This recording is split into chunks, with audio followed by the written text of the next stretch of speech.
Bonjour à tous et bienvenue dans cette nouvelle vidéo. On se retrouve aujourd'hui pour la revue d'un sac à main. Et aujourd'hui nous allons parler du dernier né de la marque de maroquinerie Basile Paris. J'ai nommé le sac Diana, le sac 2001. Je vous l'avais présenté lors d'un unboxing, mais aujourd'hui on va vraiment en parler un petit peu plus en détail. Et je vais vous donner mes observations suite au test de ce sac. On commence tout de suite, c'est parti. Donc le sac Diana de Basile est sorti à la fin de l'année 2023. Personnellement je l'ai reçu au mois de novembre. En hommage à la déesse de la lune, c'est donc un sac qui a une forme demi-lune, très tendance en ce moment. Je trouve qu'on l'a quand même pas mal vu sur les réseaux sociaux. Il y a une bonne communication pour la sortie de ce sac de la part de Basile Paris. Et leur objectif était que les femmes puissent amener quand même tout leur essentiel sans faire l'impasse sur l'élégance et le côté un peu fashion, parce que comme je vous le dis c'est vraiment une forme très trendy en ce moment. Il est disponible en 5 coloris, donc le coloris noir, un coloris ivoire, camel, cappuccino qui est celui que j'ai choisi, et également en coloris vert olive qui est une espèce de vert sauge, olive magnifique. Il est pourvu de 2 bandoulières, c'est un petit peu la force de ce sac. Donc la première qui est ici, les deux sont amovibles, on peut les enlever, donc qui est totalement réglable pour un portage en crossbody, et la deuxième qui est une bandoulière courte pour un porté-épaule. Je vous montrerai après les types de portées, qui est une bandoulière torsadé. Donc là je l'ai pas accroché pour pas que ça fasse trop de bruit quand je vais manipuler le sac, mais ça c'est vraiment je trouve la valeur ajoutée du sac, très clairement, d'avoir la possibilité d'avoir ces doubles bandoulières, et notamment celle-ci qui est extrêmement jolie. Donc moi j'ai choisi le coloris cappuccino. Je trouve que c'est le coloris iconique de Basile Paris. C'est vraiment une teinte qu'on retrouve pas partout, en tout cas pas exactement celle-ci. On retrouve des tops, mais là comme vous le voyez on le voit quand même assez bien. C'est plutôt un top chaud. On trouve souvent des tops froids un petit peu gris, et là on a vraiment cette couleur café. Et moi j'ai déjà un sac du coup de la marque dans cette couleur, le mini rosa, que je porte très souvent. C'est une couleur qui est très facile à marier, donc j'en suis très satisfaite. Je vais vous laisser tout de suite avec plus de détails sur ce sac, ce qu'on peut mettre à l'intérieur, les modes de portage, et on se retrouve après pour parler un peu plus de mon expérience. Donc voici comment se présente le sac Diana de Basile Paris. Comme d'habitude je vous affiche les dimensions à l'écran. Donc on est sur du cuir bovin grainé. Donc là on retrouve un fermoir doré avec le logo de la marque embossé dans le cuir doré à leur fin. Et quand on ouvre on a un intérieur en cuir suédine.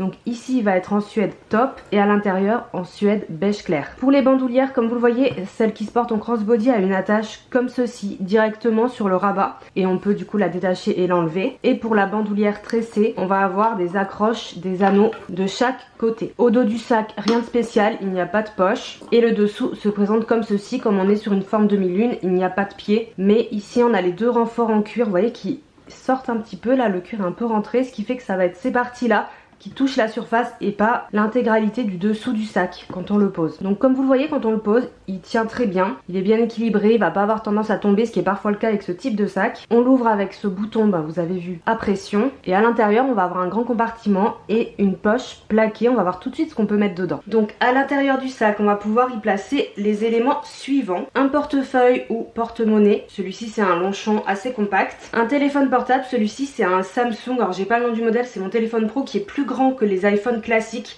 c'est pour ça que je vous le montre. Donc il rentre très bien pour les grands téléphones.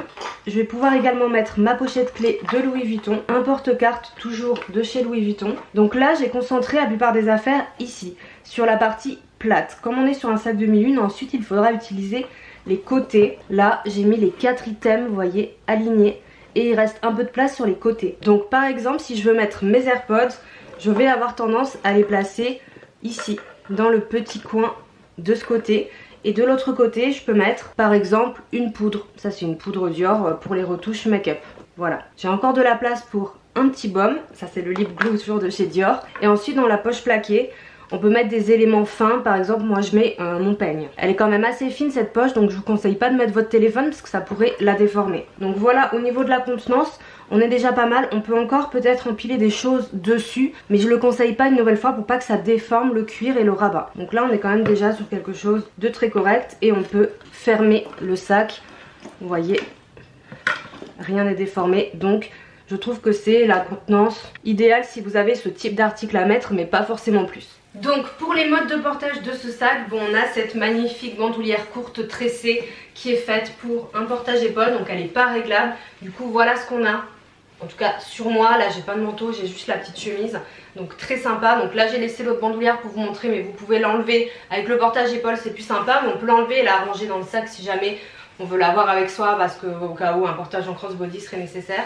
Donc très beau, très belle cette bandoulière. Et ensuite la plus longue qui est du coup réglable, bon, qui permet aussi un portage épaule long, en tout cas c'est possible, mais surtout le fameux portage en crossbody qu'on aime tant, et moi la première, qui voilà, permet de régler. Donc voilà ce que donne le sac. Bon, du coup pareil, j'ai laissé celle-ci, vous pouvez la laisser, hein, pendre pourquoi pas, ou l'enlever. Donc là moi je l'ai réglé de façon à ce qu'il m'aille ici, un petit peu au-dessus des hanches parce que j'aime bien les porter plutôt haut. Mais pareil, si j'ai un gros manteau, je vais sûrement la mettre un petit peu plus bas. Donc voilà ce que ça donne sur la silhouette. Donc c'est assez sympa ce portage en crossbody, même si voilà, j'avoue que une nouvelle fois, enfin cette anse elle est incroyable et le portage épaule avec il est vraiment hyper réussi. Mais je vous montre quand même ce que ça donne sur la silhouette comme ceci. Donc vous avez maintenant une idée assez précise de ce qu'on peut mettre dans ce sac. Vous avez pu le voir en zoom, le rabat aimanté comme ceci qui est très pratique. Il y a une petite remarque par contre que je voulais faire, que j'avais pas remarqué quand j'ai fait l'unboxing. C'est l'une d'entre vous qui me l'a fait remarquer sur Instagram, Agnès. Du coup j'inclus ta remarque parce que c'est vraiment important, donc merci beaucoup. En fait sur le carton du colis, alors je vais pas pouvoir vous montrer parce qu'il y a mon adresse du coup, il y a enfin juste ici, là on voit pas mon adresse, il y a une petite étiquette où il y a écrit que c'est un sac. Ça c'est le carton que vous recevez, là on le voit pas mais il y a l'étiquette avec mes coordonnées. Et là en fait il y a la référence du produit. Il y a marqué du coup sac Diana, cappuccino, etc. Made in Italy. Et en fait c'est marqué sur le colis que livre le livreur. Et du coup effectivement je pense qu'en fait c'est le packshot produit. Mais des fois vous savez les boîtes en fait sont dans d'autres cartons. Là c'est pas le cas. Et en fait du coup on voit le contenu du colis. Donc peut-être que ça serait quelque chose que Basile devrait corriger. Parce qu'effectivement en cas de vol, on sait du coup que c'est un sac. Même si on connaît pas la marque, on peut pas savoir forcément la valeur. Et c'est quand même un sac qui a de la valeur. Petit point d'alerte de ce côté là que Agnès a remarqué. Et du coup c'est la même chose sur le mien, donc je voulais vous le dire. Retournons au sac. Alors au niveau du design et de la qualité, voilà ce que j'ai pu observer. Bon, au niveau du design, esthétiquement parlant, on aime ou on n'aime pas la forme de Meline. Ce sac, soit vous allez l'aimer, soit vous allez pas l'aimer. Ça reste particulier, c'est un design qui est plutôt moderne. Je dirais que c'est un sac qui a plutôt tendance à être élégant, surtout avec ce fermoir, cette bijouterie dorée. Avec la bandoulière torsadée, on a vraiment un porté très féminin, un peu plus casual si je puis dire si on le porte en crossbody. Par contre j'ai trouvé qu'il était facile à associer, bon de par la couleur mais aussi au niveau du style. J'ai pu le porter à peu près avec mes tenues du quotidien. Moi j'ai un style un peu classique mais bon en hiver des fois j'ai un style un peu rock parce que j'aime bien mettre des pantalons en cuir, simili-cuir, des boots et tout. Vous voyez là j'ai un pull noir oversize, enfin je sais pas, j'aime bien m'habiller en noir et tout, un peu plus rock on va dire. Et en fait ça passe très bien, vous voyez justement sur du noir ça ressort hyper bien. En fait je trouve que le cappuccino c'est un peu un noir, vous direz ce que vous en pensez. Ou alors le top en règle générale c'est un peu un noir mais en moins classique du coup. Et vraiment j'ai plusieurs sacs top ou cappuccino, ça s'accorde vraiment hyper bien et très facilement, et même l'été. Au niveau de la qualité, donc on est sur du cuir bovin italien qui est grainé. Moi j'ai déjà du coup pu essayer le cuir Basile avec le premier sac que j'avais reçu l'année dernière. Je l'ai pas précisé en début de vidéo, je l'avais dit dans le unboxing, bon je le dis maintenant c'est pas grave. C'est un sac que j'ai reçu gratuitement par la marque pour test en collaboration. Mais tout ce que je dis résulte d'une analyse personnelle, et comme d'habitude je vous donne les plus et les points d'amélioration que moi j'observe pour vous aider à faire votre choix. Donc je vous parlais du cuir, c'est un cuir qui est très résistant. Le sac est assez structuré hein, dans son montage, hein, vous voyez là on va pas pouvoir le plier etc. Il est très bien construit à ce niveau là, il y a pas mal de coutures, de renforts ici. Le cuir est très résistant, aucun souci pour moi de taches ni rien. Ça va pas se griffer hein, ce cuir grainé si vous avez des ongles ou quoi. Donc je trouve que si vous n'êtes pas particulièrement soigneuse ou que vous n'avez pas envie d'avoir un sac auquel vous faites attention toutes les 5 minutes, ce qui est le cas avec le cuir lisse hein, bien sûr, c'est une très bonne option. En tout cas qualitativement parlant, c'est un sac avec un cuir épais qui est lourd, on sent le poids du sac, ça fait pas du tout, vous savez des fois il y a des sacs qui sont onéreux en marque premium comme Basile ou autre, mais qui font très léger. J'ai notamment observé ça chez Jacquemus quand j'avais été essayer le sac Bambimo qui m'avait surpris par son manque de qualité hein, tout simplement, alors qu'on est sur des prix beaucoup plus élevés. Là on est sur un sac qui fait vraiment très quali. Et j'aime beaucoup le grain du cuir parce qu'il est ni trop épais ni trop fin. Moi j'aime bien le gros grain sur le cuir donc ça me dérange pas. Je sais qu'il y en a qui aiment un peu moins cet aspect et là il va être vraiment entre les deux. Et le sac est quand même super lumineux, cette couleur est vraiment très belle. Donc ok pour moi niveau qualité, par rapport à son prix on parlera du prix à la fin comme d'habitude.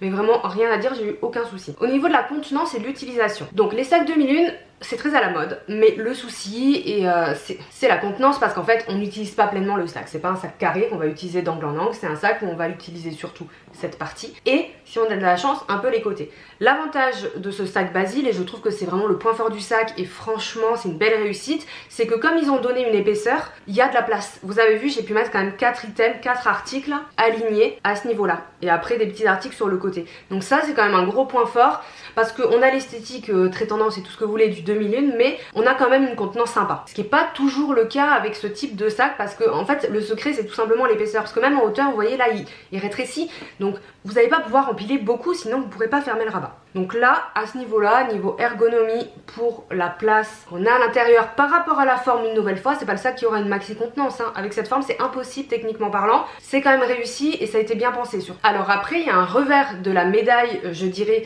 à ce côté pratiquer contenance, c'est peut-être le côté esthétique par rapport à l'épaisseur ici. Vous êtes plusieurs à avoir fait la remarque en commentaire dans le unboxing, alors je sais pas si c'était dans le mien où il y a eu beaucoup d'unboxing de ce sac sur YouTube ces derniers temps, donc j'avais lu un peu les commentaires aussi sur les autres vidéos, et il y en a pas mal qui faisaient la remarque, oui mais du coup il y a de l'épaisseur, donc esthétiquement sur la silhouette c'est peut-être un peu moins sympa, indépendamment de votre silhouette. Moi ce que je dirais, c'est que surtout pour le portage en crossbody, c'est un peu moins gênant avec le portage à l'épaule, si vous êtes menu, effectivement cette épaisseur peut vous gêner dans vos mouvements, dans la silhouette et tout, et vous pouvez trouver ça un peu moins harmonieux. Si vous êtes plus grande, vous avez peut-être plus de forme, ça le sera peut-être un peu moins, mais c'est vrai que c'est pas un sac tout fin. Si vous êtes habitué au sac fin, ça ne vous conviendra pas. Si vous êtes habitué à des sacs, on va dire moyens, à contenance moyenne, à forme moyenne, parce que là on est sur 28 cm hein, quand même, hein. Donc c'est pas un petit sac, hein. Là ça sera ok. Donc je vous mets juste en garde à ce niveau là, selon vos habitudes de consommation, ça peut plus ou moins vous convenir ou vous perturber. Ensuite il y a autre chose, c'est une remarque que je me suis faite après coup, après l'unboxing, et j'ai vu aussi une nouvelle fois qu'il y avait certaines personnes qui avaient fait la remarque, c'est le système d'attache de la bandoulière sur le rabat, pour la bandoulière en crossbody. Donc je vous l'ai montré, pour cette bandoulière en fait elle s'attache directement sur le rabat, ici, et on peut l'enlever. Pour l'autre on a du coup les petits anneaux. Moi j'ai un petit souci avec les bandoulières qui s'attachent sur les rabats, je suis pas très fan. En général quand un sac a ça, ça peut être rédhibitoire pour moi pour l'acheter. Ça peut être un peu compliqué. Alors celui-ci il fait pas trop, parce que je l'ai porté, j'ai pu un peu voir ce que ça donne. Mais par exemple si vous l'avez sur vous, en fait du coup tout le poids du sac va être sur le rabat quand vous allez l'ouvrir. Quand vous l'ouvrez, vous voyez, il va tenir que par là et pas par les côtés. Donc déjà la première chose c'est qu'on peut pas le laisser ouvert. Quand je dis ouvert, vous n'allez pas le laisser ouvert comme ça, mais des fois on clip pas forcément son rabat, on le laisse comme ça. Là non, parce que sinon ça tire, vous voyez, sur le cuir, et ça va mettre tout le poids sur le rabat et ça pourrait abîmer le sac. Donc essentiel de le fermer totalement avec le bouton pression après chaque utilisation. En général c'est ce qu'il faut faire, mais moi en fait je fais pas forcément, des fois j'ai des sacs à rabat avec l'attache sur le côté et je clipse pas le rabat parce que je vais avoir besoin d'attraper un truc etc. Là faut vraiment faire attention à ça pour pas que justement ça tire sur le cuir. Après en soi c'est un passant, la bandoulière elle est pas fixe, elle serait fixée sur le rabat, ça pourrait vraiment beaucoup plus tirer. Là comme c'est un passant ça va seulement être à ce niveau là, donc c'est un peu moins gênant que sur d'autres sacs, mais certaines personnes ont fait la remarque et je l'ai aussi remarqué, donc je voulais le souligner. Après en même temps si vous voulez mettre une double bandoulière qu'on pouvait porter ensemble, parce qu'en fait on peut mettre les deux avec l'autre qui pend, il n'y a pas 36 solutions aussi au niveau de la conception du sac hein, tout simplement. On va être très clair là-dessus, on peut pas faire de miracle, et mettre deux bandoulières sur les crochets ça aurait été moins esthétique aussi. Donc voilà, petit point d'attention avec ce rabat pour bien fermer le sac. Au niveau du rapport qualité-prix, alors le sac Diana est vendu au prix de 340 € sur le site de Basil Paris. Donc pour moi c'est un tarif moyen et correct pour ce type de sac premium, surtout par rapport à la qualité du cuir et à la solidité. Franchement je vous dis le sac est très quali, honnêtement il est quand même un peu lourd, il est solide et compagnie, il n'y a pas de souci. Le seul truc c'est que si vous le remplissez beaucoup vous sentirez un peu le poids, parce que déjà, alors il n'est pas lourd à vide hein, c'est pas du tout ça, mais comme on est sur un cuir épais, un sac structuré, forcément c'est plus lourd qu'un sac qui va être plus mou et compagnie une fois qu'on le remplit. Donc le remplissez pas trop, moi je vous recommande pas plus que ce que je vous ai montré dans la démo, de toute façon en même temps ça peut être un peu compliqué. Une bouteille d'eau vous pouvez la mettre hein, au fond, vous mettrez rien d'autre, c'est pas trop fait pour. Mais pour revenir au prix, moi les 340 € je trouve que c'est un prix correct par rapport au cuir. Je trouve que les coloris sont super intéressants, les coloris proposés par Basil, que vous soyez plus classique, vous vouliez un noir camel ou un sac clair avec la couleur un peu écrue qu'il y a pour l'été, ou plus original si je puis dire avec le vert olive, franchement je pense que vous ne serez pas déçus du sac. Et également je trouve moi que c'est plutôt un avantage, c'est que Basile Paris c'est une marque en plein essor qui est pas forcément hyper connue comparé peut-être à d'autres marques on va dire qui sont sur le même segment, je vais pas citer parce que c'est pas le but ici, ou parfois certaines de ces marques on en a marre, et je le sais parce que je vois vos commentaires, c'est encore plus confidentiel, on est dans la tendance quiet luxury, là on est totalement dedans, bon il y a marqué le nom de la marque ici mais c'est pas comme si vous aviez écrit Chanel en gros, enfin aucun rapport, on est sur une marque française avec des valeurs et ça moi je trouve que c'est assez important dans l'acte d'achat d'être aussi aligné avec une marque, avec ce qu'elle propose, avec son histoire, avec ses valeurs et pourquoi pas avec ce côté confidentiel qu'on recherche maintenant de plus en plus. On va terminer avec un petit bilan, des points positifs et des axes d'amélioration que je peux vous proposer, j'espère que ça vous aidera pour votre choix. Donc en point positif, l'esthétique du sac évidemment, je vous l'ai dit cette forme 2001 très à la mode, alors une nouvelle fois généralement on aime ou on n'aime pas, ça peut pas faire l'unanimité mais si moi j'ai adoré, quand j'ai vu qu'ils l'ont sorti je dis oh, trop beau, et en plus avec ce petit fermoir doré là, un peu Céline Touch peut-être, ça fait vraiment hyper chic. Ensuite le choix des coloris qui sont vraiment très très beaux, pour moi c'est vraiment un point très positif, 5 couleurs c'est déjà pas mal, surtout quand c'est 5 couleurs réussies. La qualité du sac, je vous en ai longuement parlé mais ce cuir grainé je le trouve très bien, si vous les commandez c'est une collection de luxe, je pense que les sacs Basile en cuir grainé ça reste une valeur sûre parce que vous allez pouvoir vraiment les utiliser. Et enfin les bandoulières interchangeables, on va pas se mentir, cette bandoulière tressée c'est vraiment la valeur ajoutée du sac, c'est ce qui est vraiment élégant. Alors oui ça ne nécessite qu'un portage épaule, moi honnêtement j'ai plus porté en crossbody avec celle-ci parce que j'ai moins l'habitude de porter mes sacs épaules, voilà je suis plus team crossbody, c'est mes habitudes de consommation, mais honnêtement le week-end ou pour sortir etc ça le rend vraiment plus élégant avec cette bandoulière. Et de proposer ça inclus dans le prix du sac et pas en plus, parce qu'il y a des marques qui proposent des bandoulières supplémentaires mais il faut les acheter en plus. Là c'est compris, on a vraiment le package, on a l'esprit du sac, le projet de travail de A à Z, et ça franchement je le salue parce que c'est clairement pas toutes les marques qui le proposent. Au niveau des points d'amélioration, alors évidemment la forme moins classique que les sacs traditionnels avec une perte de contenance sur le côté, mais ça c'est la forme 2001 en général, mais voilà faut le savoir. Faut pas non plus prendre trop de choses avec soi quand on achète ce type de sac, hein. On n'est pas sur un caméra bag, de toute façon vous avez vu la contenance. Je vous ai parlé aussi de l'épaisseur qui peut être plus ou moins gênante selon vos goûts, donc une nouvelle fois c'est à vous de voir. La bandoulière accrochée au rabat à laquelle il faut faire attention du coup pour pas détériorer le sac. Et voilà, après les petits détails, le poids du sac une nouvelle fois ça va dépendre ce que vous mettez à l'intérieur, mais c'est pas non plus un sac extrêmement lourd donc je le mets pas non plus en point d'amélioration. De toute façon une nouvelle fois si on veut un cuir de cette qualité et une structure, on n'a pas le choix d'avoir un poids à un moment donné. Donc voilà tout ce que je pouvais vous dire sur le sac Diana de Basile Paris, j'espère que la vidéo vous aura aidé. J'essaie de faire une analyse précise, de prendre les différents points pour vous en parler pour qu'une nouvelle fois vous puissiez vous projeter au maximum lors de l'achat ou du non-achat, justement, que vous puissiez prendre la meilleure décision. Si vous avez des questions sur ce sac, n'hésitez pas à me les poser en commentaire, j'y répondrai sans aucun problème si je le peux en tout cas. Moi je vous partage mon expérience avec ce sac, il est vraiment très sympa, il est quand même agréable à porter, il est assez versatile, il va avec tout, il est vraiment très très cool. Donc pourquoi pas l'ajouter à votre collection s'il peut vous plaire. C'est tout pour moi, n'hésitez pas à liker la vidéo si elle vous a plu et pour m'encourager et à me laisser un commentaire pour me dire ce que vous pensez de ce sac, même si vous ne comptez pas l'acheter. Dites-moi quel est votre ressenti, votre analyse, votre petite revue personnelle. Pour ma part je vous souhaite une excellente journée et je vous dis à bientôt. Ciao.